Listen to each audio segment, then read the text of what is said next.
Captain America Civil War is the culmination of all of the Marvel Cinematic Universe's efforts, extending way back to their origins in 2008. It's a lot of things to a lot of people. The third Captain America film, a pseudo-Avengers sequel, an adaptation of the Mark Millar story arc of the same name, the introduction of a new Spider-Man, someone finally punching the smirk right off Tony Stark's smug face, and other things. Probably. This time around, the story goes that the Avengers are divided, with the introduction of a set of laws determining that their movements are to be dictated by a governing body, as opposed to them acting autonomously. Tony Stark is all about this, which is fair enough considering he's responsible for a substantial chunk of the bad things that have happened in the MCU, and Steve Rogers is against it because of old-fashioned values and I don't know, Hydra or AIM or someone else probably being behind every governmental system, just ruining everything. Each then recruit their own set of heroes and go head to head. Of course, there are other factors at play, a major one being Bucky Barnes, whose past indiscretions do nothing but extend a rift between the main players, and other things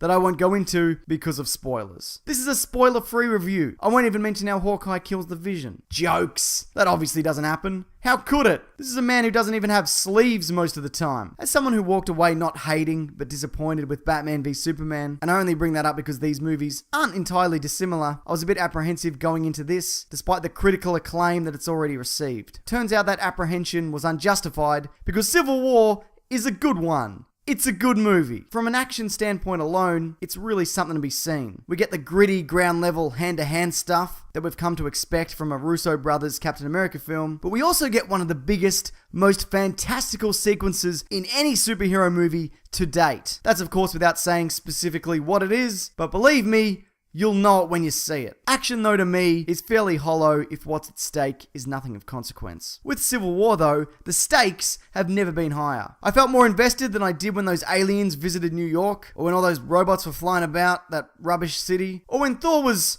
having a swim, and it was real ominous, you know, that something bad was going to happen, but I was all, what is this? What am I watching here? This is also the most I've liked Tony Stark since his first appearance in Iron Man 1. His emotions in regards to the weight and regret of his past actions have finally risen to the surface, making him a far more compelling character than the walking quip dispenser that he's just kind of devolved into. And that's what makes him such a great adversary to Captain America, who's also at his best. In fact, everyone is. All the returning characters are. And the inclusion of Black Panther and Spider-Man are very welcome additions. Without getting into it, I was done with Spider-Man. Sick of his funerals, sick of his extended dance sequences, just sick of all his shit. But I would say this is the best Peter Parker Spider-Man combination that we've gotten. Can't wait to see him again. On the flip side, a lot of this movie works because of the familiarity, the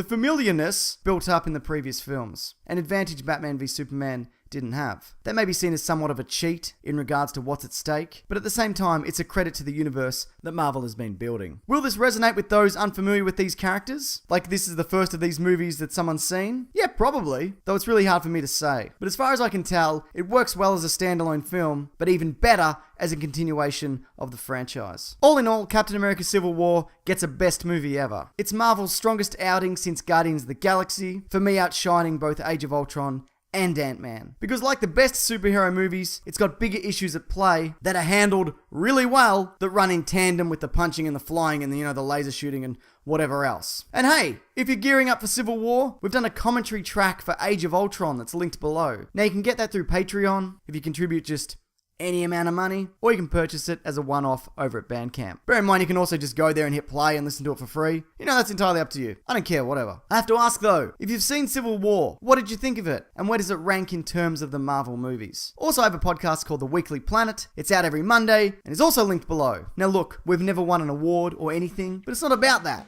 It's about having fun. Unless we win an award, in which case, well, it's all about that then, isn't it? Alright, that'll do it. Thanks everyone.